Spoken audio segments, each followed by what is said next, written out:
All right, everybody, welcome back to another episode of Movie Talks and Chill. We're your hosts. I'm Tony Serrato. I'm Gavin Butts. I'm Patrick Wall. And in this episode... Wait, real quick. How was your Thanksgiving? Oh, because last week was amazing. It was wonderful. And in case you're wondering, like, you're wearing the same shirts as last time. We've done laundry. Yeah. I'm still full. Yeah. I have leftovers for breakfast. Yeah. All right, so... And now that we've got through that, yeah, that's done. So I'm going to let one of you two introduce this one. So this episode is about Ensemble Casts. Yes, it actually makes sense for this season because with the holidays all coming up, bringing together families, friends coming together, why not have Ensemble Casts? And honestly, like a lot of those holiday movies, like Valentine's Day and what was the Christmas one that's got a bunch of them in there. Anyway, Which Christmas one? Well, yeah. A little bit more specific, please, Gavin. Touche. So, but a lot of those, like, specialized holiday movies will just throw a lot of actors in the same movie. Well, one of the newer try to make it good. One of the newer Christmas ones that came out last year.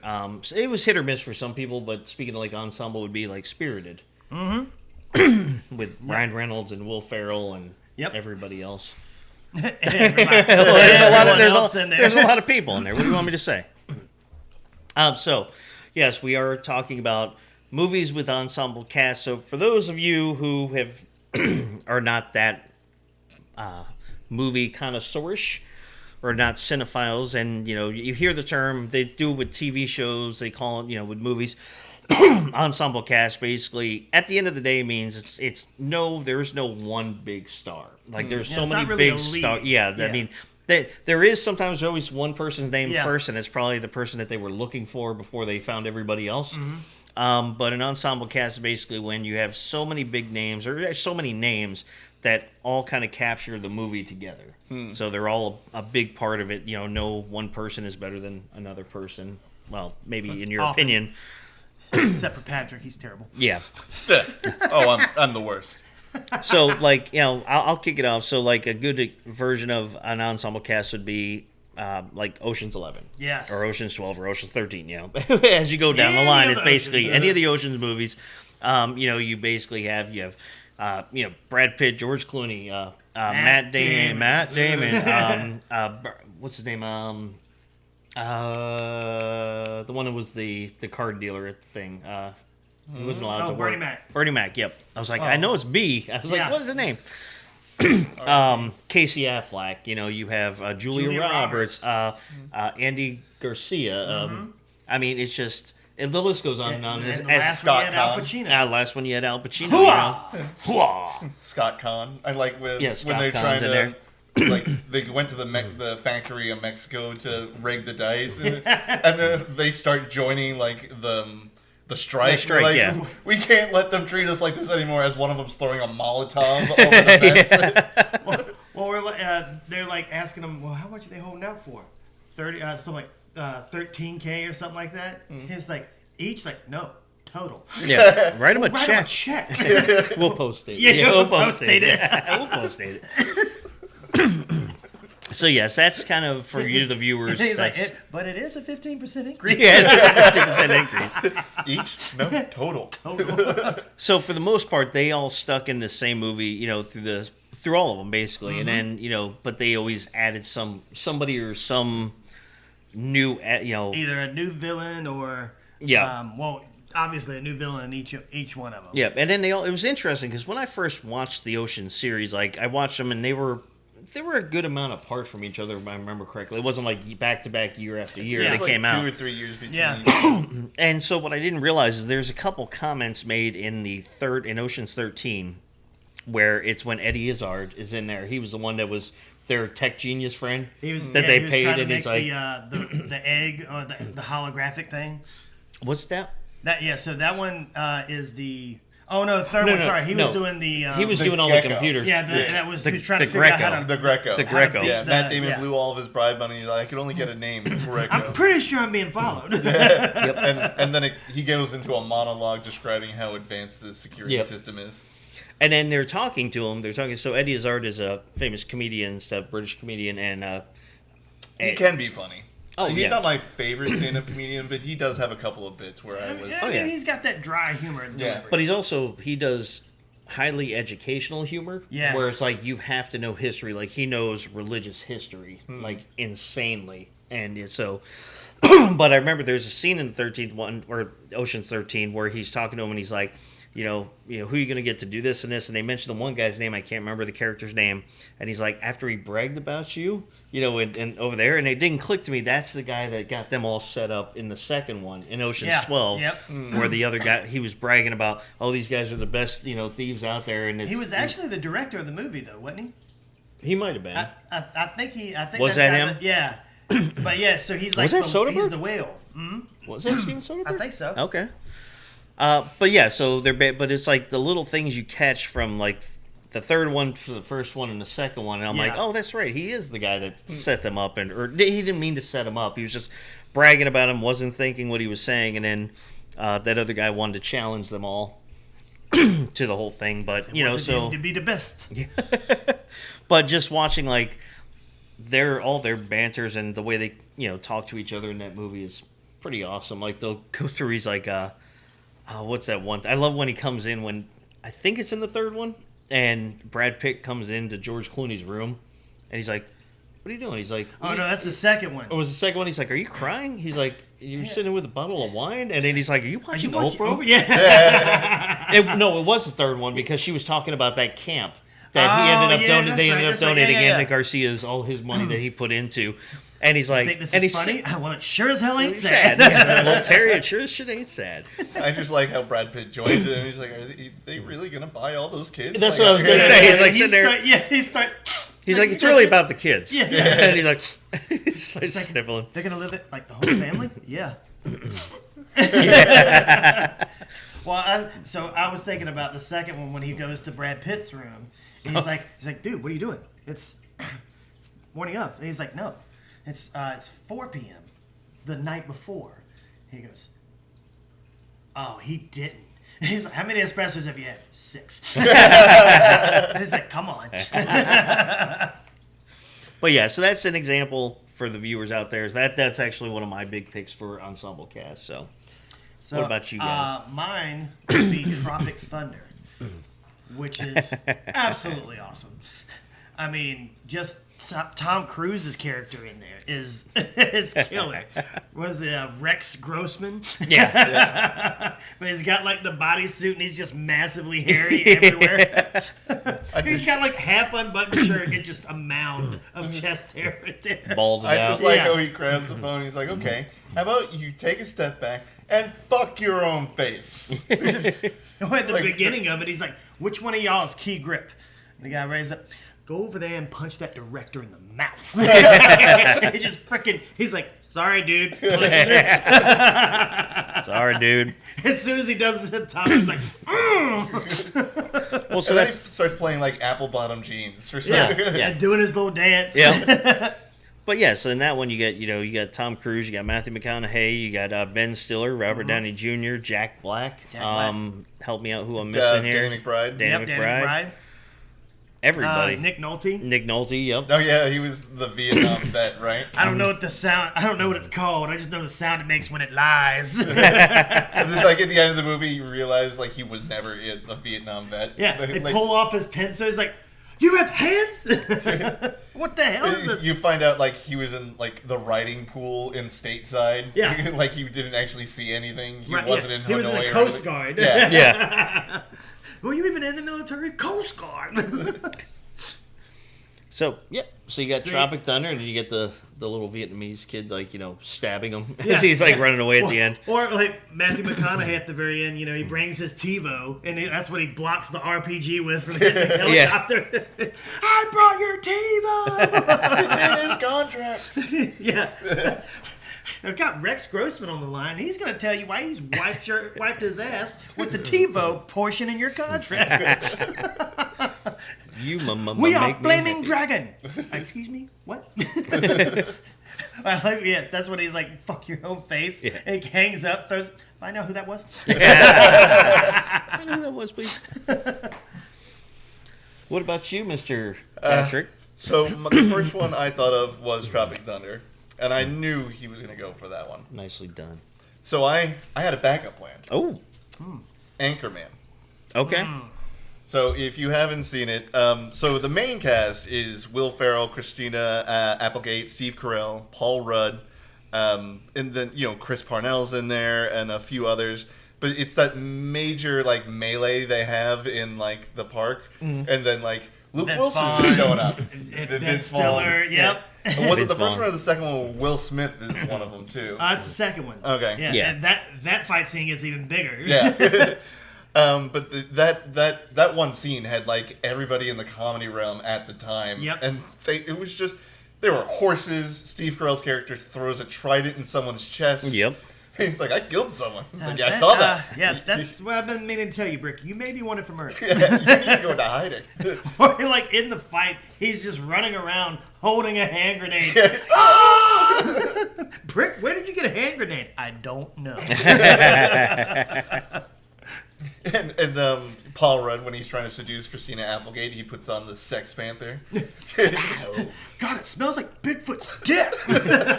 It's quite pungent. Stings the nostrils. I got to tell you, that smells like pure gasoline. 60% of the time, it works every time. Yeah, that doesn't make sense. Who set a baby's diaper on fire? At the end, they like have him outside, like delousing it and scrubbing him. But the second one also, like I just mentioned, had the same kind of melee, and all the people from the first one, like Vince Vaughn shows up, it's like, why are you here? You guys have been Luke Wilson shows up, it's like, why are you here? You guys have been number 3 for decades. It's like, well, we still want it, damn it. And then Will Smith, then I think it was like an Will Smith, I think was like the History Channel or something, or ESPN. Yeah, that's right. Yeah, he was ESPN. Yeah, and I think the History Channel was there, and that's when John C. Reilly was there as the ghost of Stonewall Jackson. Oh yeah, kills the dudes. There will be a mint julep waiting for you on the other side. And like even when that starts to happen, everyone's like, "You guys aren't even in news. What are you doing here? We still want the number 1 spot." Well, and I even like Will Ferrell standing there. Is that the ghost of Stonewall? Has no one else seen this? I just like Vince Vaughn at the end. He's like, "I don't like you, but god damn it, I respect you." Yeah. That's awesome. That's good stuff. That's good. Well, another one that's like, this one was not a hugely popular movie. I think it is. I don't know if you fully consider it a rom-com type movie, but it's a lot of people have not heard of it or not seen it or wasn't big in the theaters. It's called 200 Cigarettes. But I'm going to read you the names of these people. Now, I know most of them off the top of my head, but some of them I was a little iffy about. But I'm going to read you the cast here. So you got Casey Affleck, you got Ben Affleck, Christina Ricci, Paul Rudd, Kate Hudson, Dave Chappelle, Courtney Love, Martha Plimpton, I'm not sure who that is. Jay Moore is in there. Janine Garofalo. All right, let's go back to the top real quick. Who was the first guy you named? Casey and Ben Affleck. Oh, okay. Casey Affleck. He was. No, I know who he is. Oh, okay, I was going to say. Think of a movie. Casey Affleck. He's the brother of Ben Affleck. Yeah.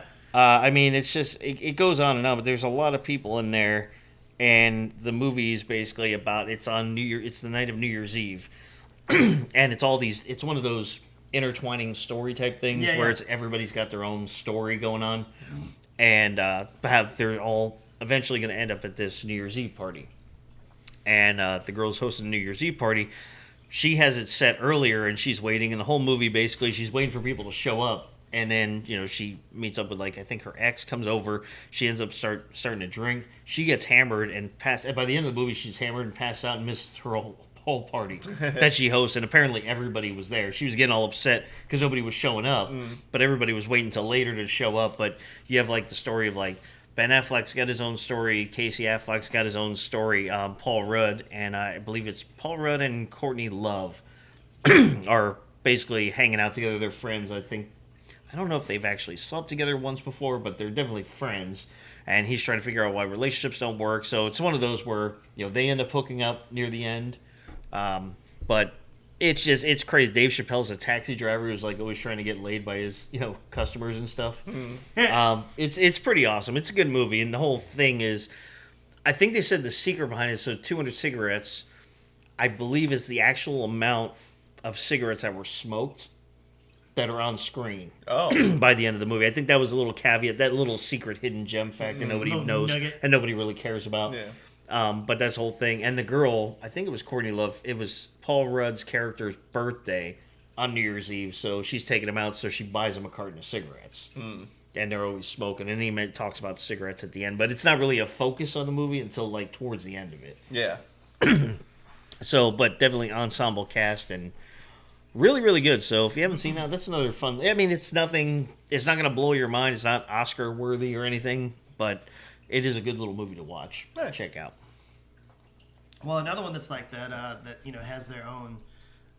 It follows a bunch of characters that have their own little story, but they're all like at some point, all the characters touch somebody else's life going through there. Is He's Just Not That Into You. Oh yeah. So you got Justin Long, Drew Barrymore, Scarlett Johansson, Jennifer Aniston, Ben Affleck, Bradley Cooper. Like the list just goes on. And don't forget about what's his name? The Hangover. No, not from The Hangover. It's God, I can't think of it. I'm sorry, I can't think of your name, but it's a great show, Entourage. The kid that plays E in Entourage. Kevin McCullough. Yeah, yep. Oh, excuse Kevin Connolly. Sorry. Kevin Connolly. Yep. You got Chris Christopherson plays Jennifer Aniston's dad. But I mean, it's a good movie. Like just with the characters, constantly revolve on the story, changing each different way. But like that's how it works. Is like this character knows this one, but they don't know the other person, and then it ends up swinging back around. Comes back around. Crisscross. Well, it's like the movie New Year's Eve. Yes. And even that one had Robert De Niro was even in that one, but I mean that one was another one that had everybody in it, and that's again another New Year's Eve movie, but this one's actually called New Year's Eve. Yep, that's what I was saying. The holiday movie. It's Valentine's Day. Yep. So I got a couple of, and you just quick glance at your phone. I know a movie that Don't look at my phone.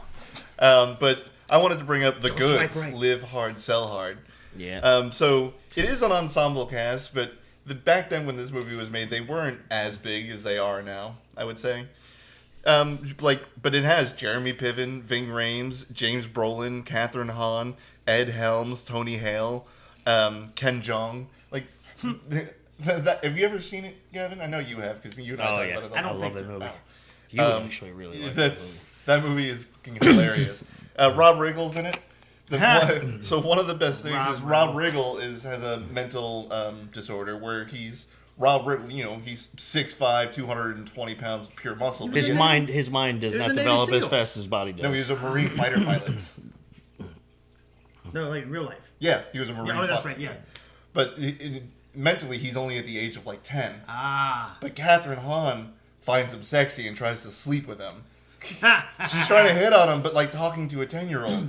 It's really hard to wrap your mind around. This is not technically illegal, but it's wrong. It's kind of wrong. Yeah. And Ving Rhames tries to tell her that, he's mentally 10. You can't do that. And she comes up with a sassy, well, he's not physically. Well, it's kind of like. Well, no, it says he says to her something. He's like, you try to sleep with with him, and she's like, well, yeah, it's a crazy thing, but who's really to blame? He's like, you're the adult, so you're to blame.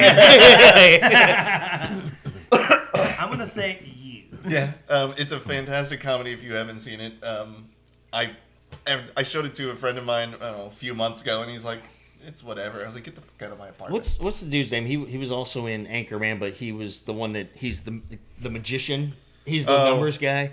I want to get his name first before I say this part. It's David Koechner. David Koechner?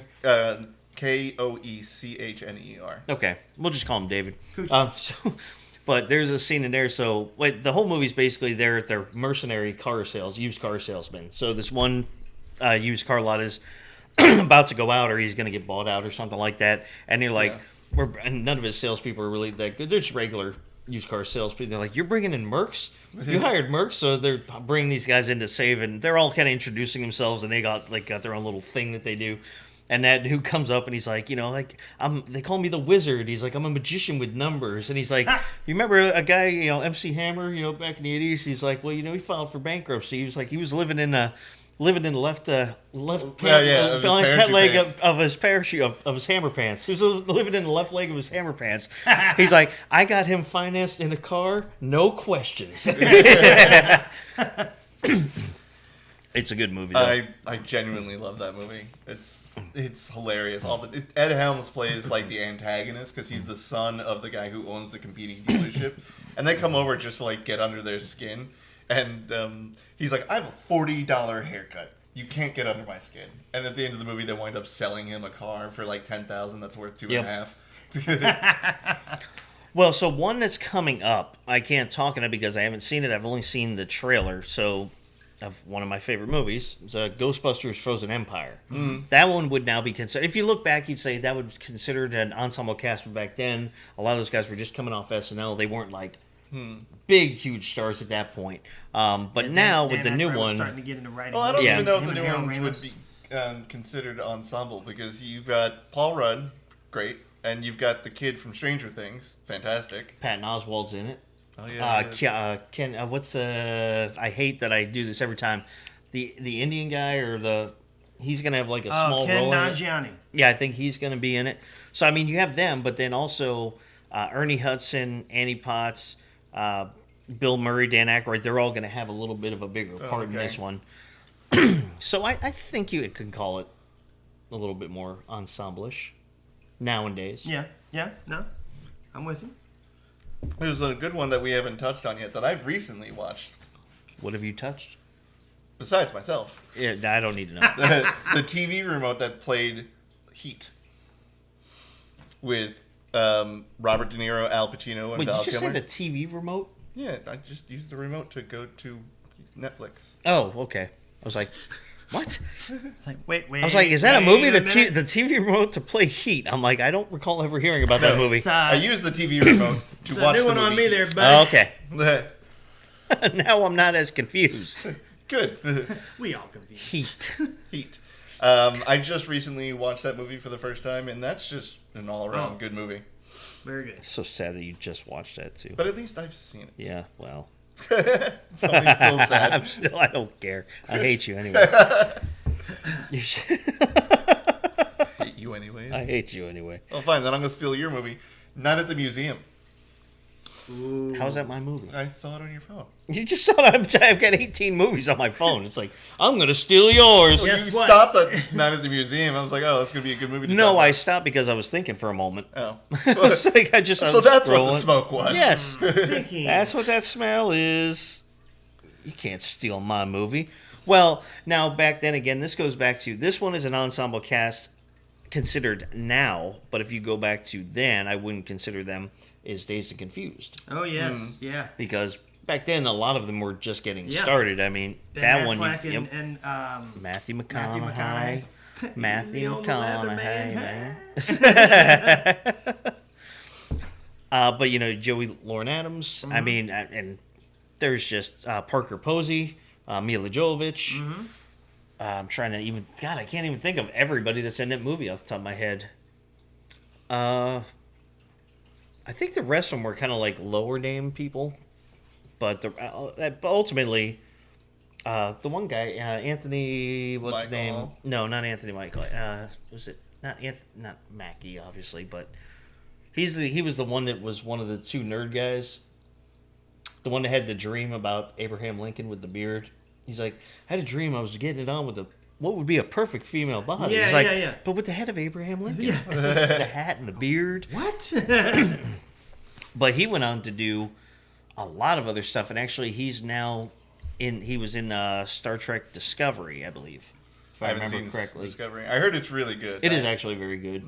I'm almost done rewatching The Orville right now. Okay. I'm in the season where Hulu took it over, so it's the last season, and they dropped the humor. And it got super serious. Yeah, and I thought I loved the first two seasons because it had Seth MacFarlane's humor in it, which they got rid of, and I was like, oh no, this is just a new Star Trek. Yep. It's just a new Star Trek, man. So I have one, and I'm sure you'll agree with. We've talked about it a couple of times. Wet Hot American Summer. Oh yeah, another Paul Rudd one. Yeah, that man is awesome. You just throw him in a movie. Yeah, anything. Role models, great. Yeah. If and you're white, you've been Affleck. Well, a quick side note, I want you to get into this, but quick side, when we're talking about Paul Rudd, there's more and more stuff I'm seeing. I'm going back and watching that I'm realizing I forgot he was in. Yeah. Mm-hmm. Like I remember Halloween, Curse of Michael Myers. He was in there. He played older Tommy Doyle. It was in Clueless. He was the stepbrother or whatever, and then he was also in. He's been in a lot of stuff. I mean, but it's like you go back and like, oh, Paul Rudd. Oh, Paul Rudd. Hey, there's Paul Rudd. Why does he look the same? Yeah, exactly. The man's a mutant. Anyway, back to your movie, though. He was as well seen. Just on the face. So we got Wet Hot American Summer. So you have Paul Rudd, Amy Poehler, Elizabeth Banks, again, Bradley Cooper in there, Janine Garofalo, hilarious in there. Her and David Pierce. Marjorie Moreau, who was... she was the original girl in Mighty Ducks. Oh, okay. Okay, yeah. I was like, why does that name sound familiar? I can't remember. It was Connie something. Yeah, it was Connie. Yeah.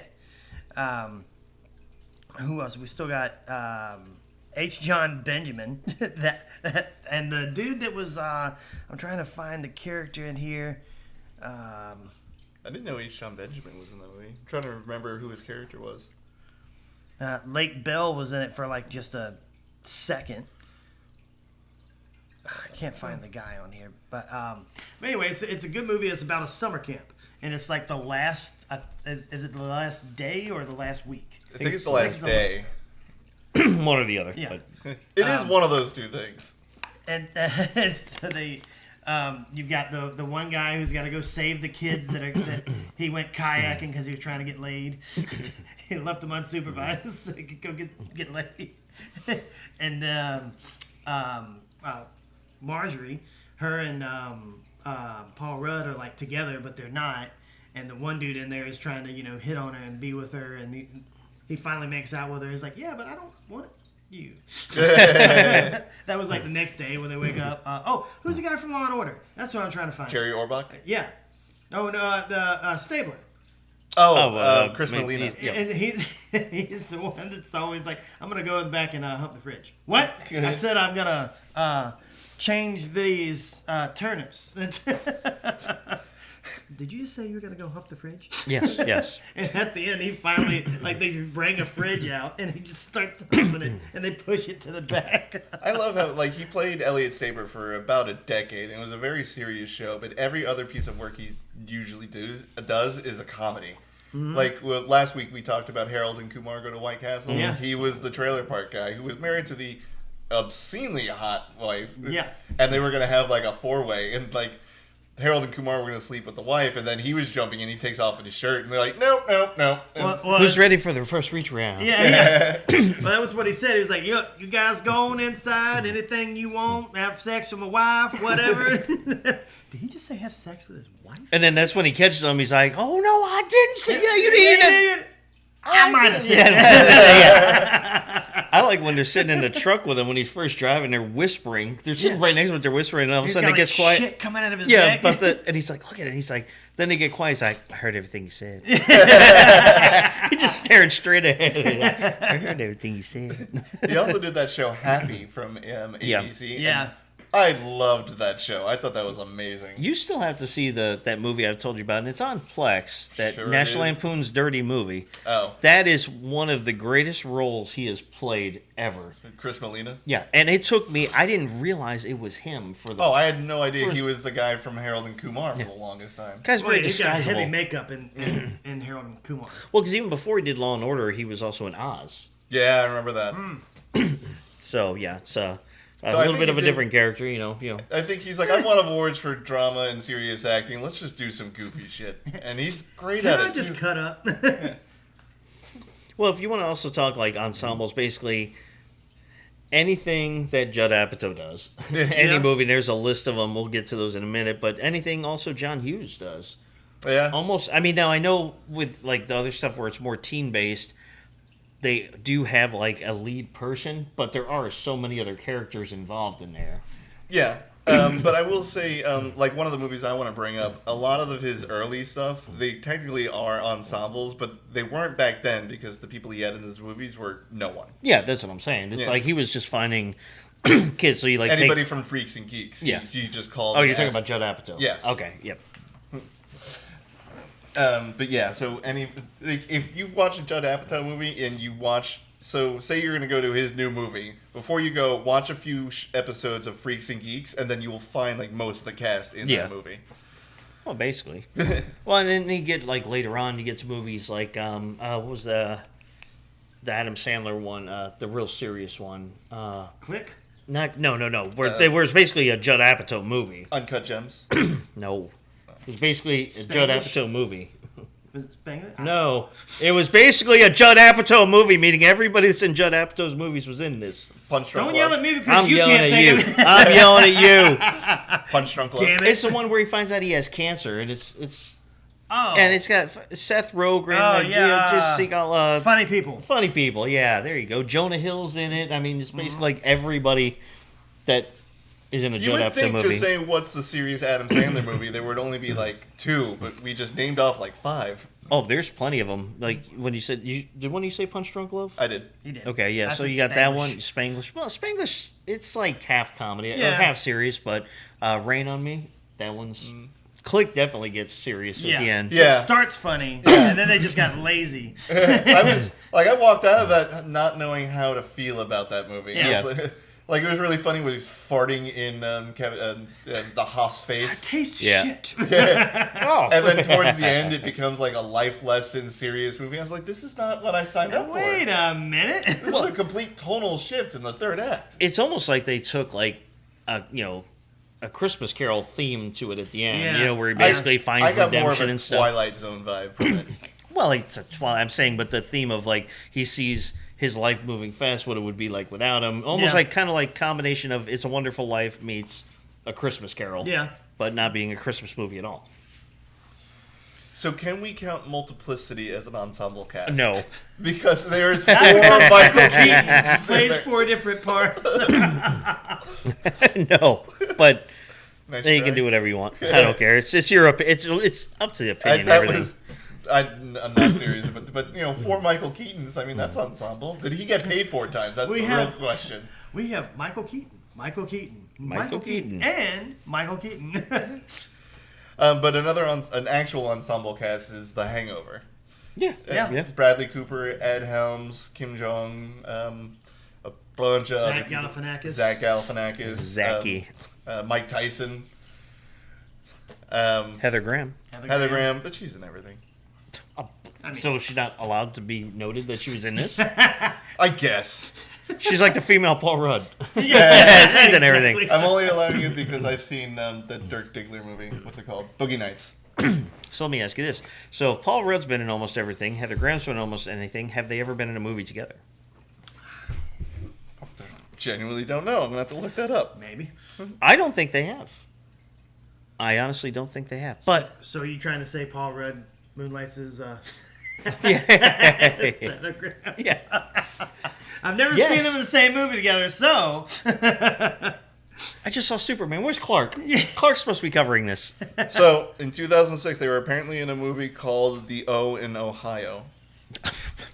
wow, Wow. Yeah, that is. that's a reach. So basically, they haven't been in a movie together. Yeah, It's like saying they were in a Wheaties commercial together yeah. back in 1987. They were on set. Yeah. He was there getting craft services, visiting his agent. I honestly can't think of a movie they've been I in just looked besides up the that one. cast. I'm not seeing Heather Graham in. Did she legally change her name recently? She's not listed. Google lied to me. Google, you dick. So I have one that's a movie about baseball, A League of Their Own. Yes. Gina Davis. Gina Tom Davis, Hanks. Tom Hanks, Madonna, Yep. Rosie O'Donnell. Rosie O'Donnell. The only thing I can remember from that movie is there's no crying in baseball. Because there's not. Yep. Because there's not. John Lovitz. John Lovitz. Very, Yep. very quick. Bill Pullman. Yeah. He was the husband. Yes. I don't even think he had 2 lines, but he was in there. Well, speaking of Bill Pullman, too, Independence Day. Yeah. When you think about ensemble, I mean, that's about Yeah. as ensemble as you can get there, All right, too. so I found out why Jeff she wasn't Goldblum being listed. Jeff Goldblum. She wasn't listed on the main cast because she's uncredited as Justine, the sex shop clerk. So I don't know if Paul Rudd even has a scene with her, because I've never seen this or heard of this movie. But apparently they were in a movie together. So if anybody has ever seen or knows of the movie O from Ohio, please reach us to us if you've seen it. O in Ohio. Or the O in Ohio, thank you. Please reach us at 555. And let us know if it's worth watching. You know, it's Paul Rudd and Heather Graham. I'm not really going to turn no, but it could be good. Yeah. Could be bad. It could be fucking awful. And with that title, I'm assuming it's the latter. So... Paul Rudd makes triumphs of cinema. Yes. Yeah, you always had to start somewhere. And he could have started... Well, no, this came out way after... he started even before that, too. Yeah. But so I mentioned Independence Day, but on the other end of the spectrum of that one, Mars you have Attacks. Mars. Yes, exactly. You have Mars Attacks, which is another ensemble cast movie. Or what about Jack Nicklaus playing multiple roles in that too? Yes. Well, Jack Nicholson. Speaking of that one too, we mentioned it last time. As Good as It Gets. Mm-hmm. Yeah. Which is Helen Hunt. Him. Greg Kinnear was in that one, if I remember correctly. There's quite a few people in that movie. To continue the trend of ensemble movies that are considered ensemble now, but when they were made, they're like, who are these idiots and why am I watching a movie about them? Reservoir Dogs. Oh, absolutely. Quentin Tarantino, Harvey Keitel, Michael Madsen, Tim Roth, Steve Buscemi. And that's in like the opening scene. Yeah. I looked up like the full cast, and they are now big name actors. But back then, it's like he was Quentin Tarantino. He's like, hey, I need 30 people to be in my movie. And yeah. It kickstarted a bunch. Not kickstarted, but I mean, it definitely brought a couple of these actors from like, you're here, but now we're looking at you for up Trust here. me, I pay well. Yeah. And then a lot of them got to join in with Pulp Fiction. Yeah. Which became not only a massive hit, but a cult classic. Yeah. A lot of people say... a lot of movies Quentin Tarantino does are an ensemble cast that he puts together. Yeah, because he writes like 8,000 characters in a movie. It's like, how do we... But he has two that he'll always call for like filming. It's always Tim Roth and it's always Samuel L. Jackson. Yeah. Like, I have a movie. I'm like, all right, yeah, I'm in. Is that a bad thing? No, God, no. Those are great. They're amazing actors. Django. Yeah. Django. Kill Bill. That was a massive ensemble cast. Yeah. All right. I'm pulling up the wrong file. We already talked about Night at the Museum. Or at least I mentioned it. I don't think we actually talked about it. But you got Robin Williams, Ben Stiller, Owen Wilson. Basically all the display, the life-size dioramas in the museum that come to life are played by very well-known actors. Yeah.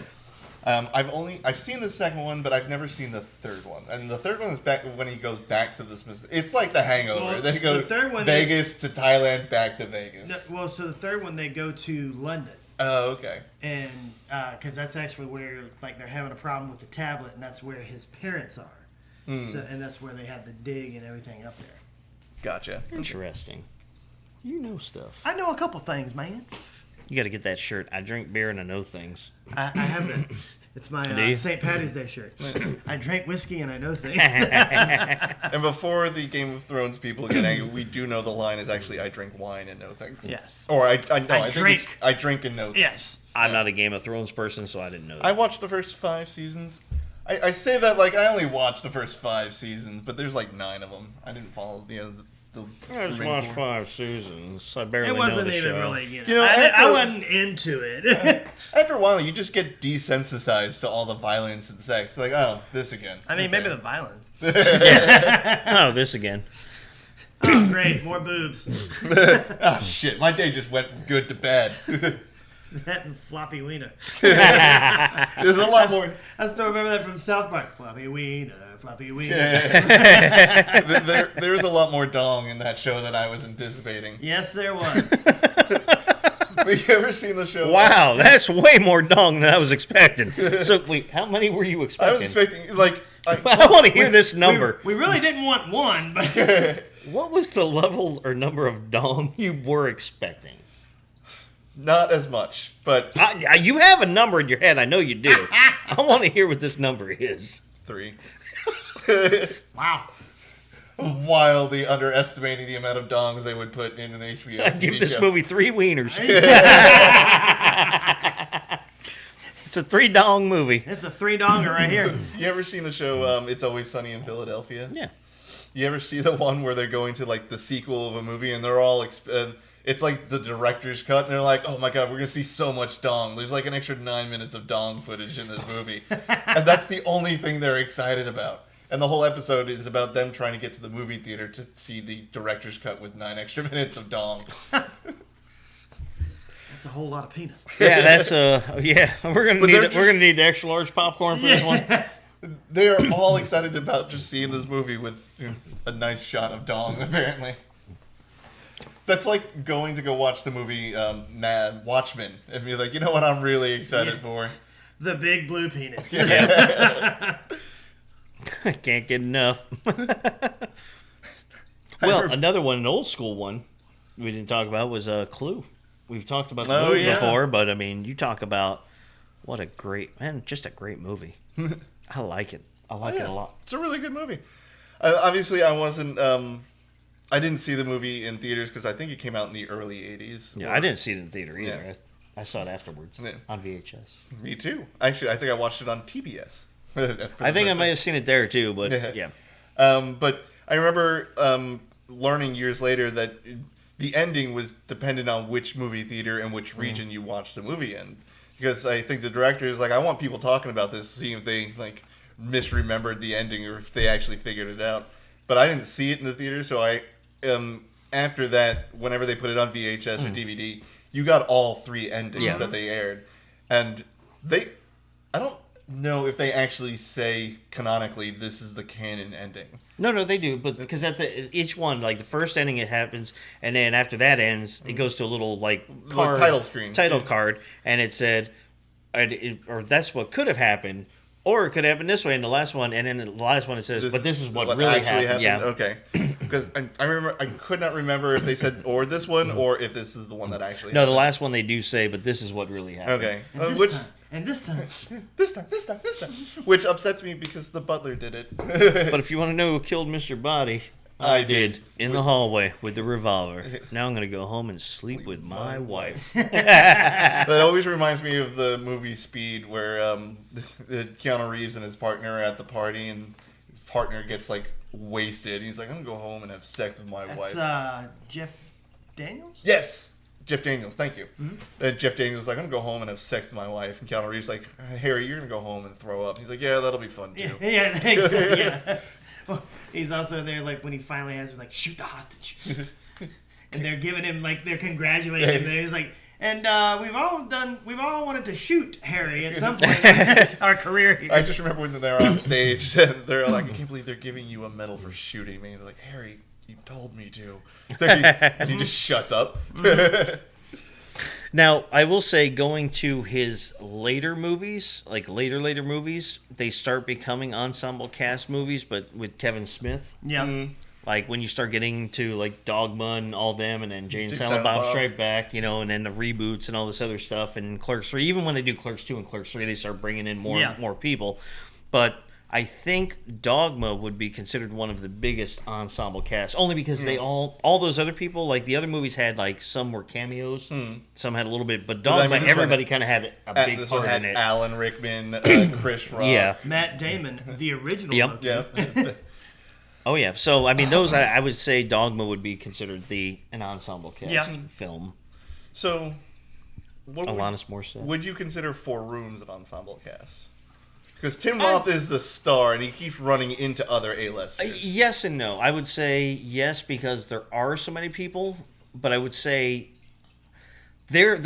all their stories, it's completely separate. Like, he's the connecting factor to all of them. Yeah. Not really so much all the other ones where... Well, I mean, it's a hit or miss. The wife from Room 2 does wind up in Room 4 with Quick Tim. But like in movies, when you're talking about like, whether it be, Tropic Thunder or the Ocean's movies, or... like I mentioned, 200 Cigarettes, where all these stories are happening, but at one point or another, they all intertwine. Mm-hmm. Whereas, like, again, Tim Roth is kind of thing. So I'd say yes and no. I would leave that up to viewership decision. Okay. So how about we talk about a terrible movie that I think Tony actually really loves? Rat Race. I don't really love it. I've seen it. Yeah, I've seen it I don't hate it. I hate it. I think that movie is garbage. It wasn't supposed to be anything Ouch. wonderful. It was supposed to be goofy. It was horrible goofy. It was supposed to be based. John Cleese. Yeah, it was supposed to be based off of another movie similar to it that was done. I think it was called like God. It wasn't something or the Great Race or something, or the Great something. Great American Race. It might have been something like that, but it was another movie that had almost the exact same theory. You know, get everybody together on a big treasure hunt and have them all chase each other for it. Yeah, but I don't like that movie. You tolerate it. I mean, if it's on, I mean, I'll watch it. I don't say I don't look for it. I don't actively search for avoid that movie. I like John Lovitz, so I think his character. I mean, in we there all is love funny. John Lovitz. I don't hate the actors in it. I just think it was very bad writing. Like, I don't find it funny at all. But tell us what you really think about Rat Race. It's a shit movie. Don't watch it. The opinions expressed by Patrick do not reflect the opinions. Oh, they 100% do. They this do is not. About movies. They do not reflect for the rest of the crew. My voice is word. My voice is word. We can just drop your mic down. So we have one that's, there's a debate on whether or not it's a Christmas movie with some people, but Love Actually. Okay. Yeah. Massive cast in that. Yep. Yeah, you got Liam Neeson, Hugh Grant, Emma Thompson, Colin Firth, Keira Knightley, Bill Knight, Alan Rickman. I completely forgot he was in there. Andrew Lincoln before before Walking Dead made him really famous. Rick. Martin Freeman. This is I could just keep scrolling. Well, we talked about one offline outside earlier, and Holy crap, he was in this movie? Would you consider A Million Ways to Die in the West an ensemble cast? Because I mean, you got Liam Neeson, Seth MacFarlane, Charlize Theron, Giovanni Ribisi, Jamie Foxx at the very end. Sarah Silverman. Yeah. Neil Patrick Harris. Mm-hmm. Yep. The bar owner, the saloon owner. Oh yeah. What's her name? Like Amanda Seyfried. Was it Rose something? No, she's the voice of Lois on Family Guy. Yeah. I can't remember her name at the moment. Alex Borstein, I think her name. Okay. So, you know what time he's? I really don't know. Pretty much about whatever time he feels like putting a penis in an asshole. Yep. So we'll say 5. Yeah. So say sure. 5. Sure. Oh, honey, that's great. We can get you that new belt for. Yeah. That dynamic always upsetted me. She's down there, like, honey, I don't think we can have sex because the Lord needs it. Oh yeah, it's like, hey, come on, I'm ready to go. Well, the two best parts in them, or not the best parts of the movie, but my favorite parts with those two combined, or with him at least, Giovanni. She first comes running down and she's like, hey, and he's like, oh, your breath's like, oh, sorry, I had to give a blowjob. Yeah. But then the second part is when he goes to Seth MacFarlane's house after he hasn't seen him for a while. And he's like, hey, man, you haven't been out. And he's like, and he starts talking to him. He's like, you have love, though, man. He's like, you guys, you're together, you're having sex. Like, no, we haven't. He's like, doesn't you have sex with like 20 guys a day? He's like, yeah. He's like, but you guys haven't had sex. He's like, have you ever had sex with anyone? He's like, well, there was that shit with my uncle that one time. But he's like, well, Oh, like when he's going out there and he's like, look at this. That is our mayor. The most important person in our town for the last 3 weeks has been a dead guy. No one has looked into him. No one's checked on how he died. And then the wolf starts pulling him on. Yeah, this proves my point. Bye, Mr. Mayor. Yeah. Enjoy becoming a wolf shit. That movie got reviewed terribly, but I enjoy that. It's a hilarious movie. But I would just want to bring that up. So I consider that like an ensemble cast, I would say. One from 2006 that I watched, and I was generally surprised on how much I liked this movie, is Crash. Oh, yeah. No, Crash is great. Yeah. But, I mean, you've got Matt Dillon, Jennifer Esposito, Michael Pena, Sandra Bullock, Don Cheadle, Brendan Fraser, Tony Danza, Ludacris, Ryan Phillippe. Tony Danza. Yeah, right? I was looking at the cast, I was like, he was in that movie? All right. Well, you got high pitch there. He was in it. He was in it. But, Willem Fisher, he's in there. And then we kind of get into... Oh, Keith David. Damn. Keith David? That boy right there, he had that movie. He good. Yeah. He good. He good. He good. He good. All right, and then after Keith David, it goes to a bunch of no names. That would be I think that would be considered an ensemble cast too. Coming to America. Coming to America. Yeah, but yes. I guess. If Coming to America works, so does Multiplicity. No. So this is different. You got Samuel L. Jackson. You got that guy from Good Times. That guy from Good Times. Now, just because Eddie Murphy and Arsenio Hall play multiple characters in it, doesn't mean that I'm not considering them as the other ensemble cast. James Earl Jones. James Earl Jones. Well, that's is just the dad. cheating. That's not cheating. It's great. What would you say Tusk is an ensemble cast? Oh, yes and no. That would be another up in the air one. I think that's up to opinion. Okay. Because you really have to. Most people have to be Kevin Smith fans to consider that one number one. But you have you do have Justin Long in there. You do Johnny Depp. You have Johnny Depp in there. I mean, Kevin Smith's daughter started coming to fame at that point. And you got the kid from The Shining. I can't remember his name. Shining. Not The Shining. Sixth Sense. Thank you. Haley Joel Osment. Thank you. Yes. That kid from The Shining. I mean, Danny. You know that guy. Jack Nicholas.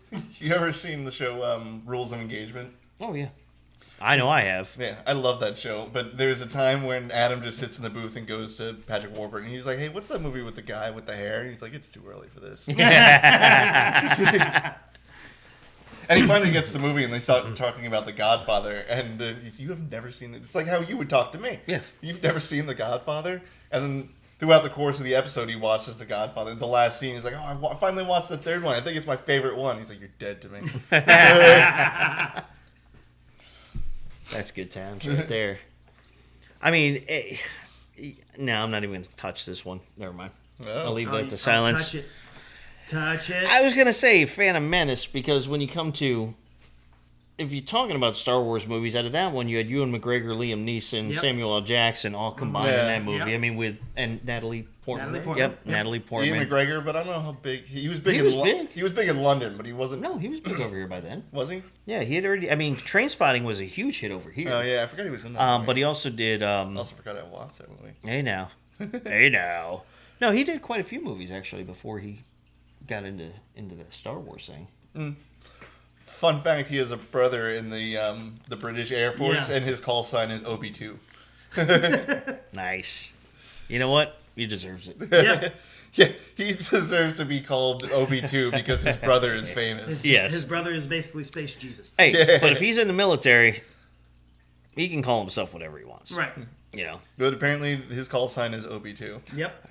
So we are coming up. We got a couple minutes left, but I do want to bring up, this one's old school. So this was an ensemble cast, even though it was an older movie, but all the actors in it were already well established, and that would be the Cannonball Run movies. Okay. Because you had like Burt Reynolds, Don DeLuise, Sammy Davis Jr., Dean Martin, Tony Danza. I mean, between the two movies, you had so many huge named people. Sammy at the Davis time.